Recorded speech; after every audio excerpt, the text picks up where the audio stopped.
I have a 7-foot crepe myrtle tree, but I would like to cut it back to maybe 4 or 5 feet to make it a bush. Can I do this? And this is Audrey in Camden, Tennessee. So can Audrey do this?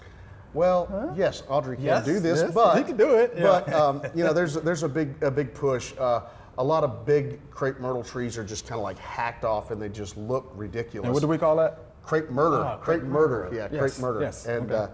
I think Jason Reeves with Extension on his emails, he has a tagline that says, Stop "Crepe murder, stop the chop." The chop. Yeah, I like that. But horticulturally, we've been cutting back trees hard for a long time. You know, the pollarding, you ever hear that term, where they cut the big branches back?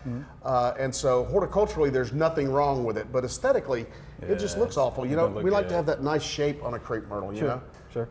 So yes, you can do it, but don't tell Jason Reeves. No, no.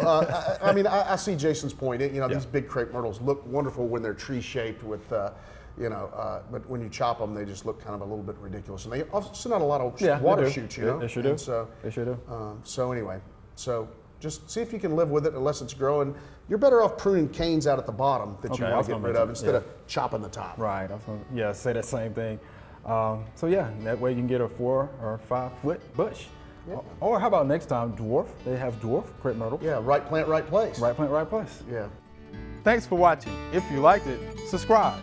We have hundreds of family plot videos for you to view.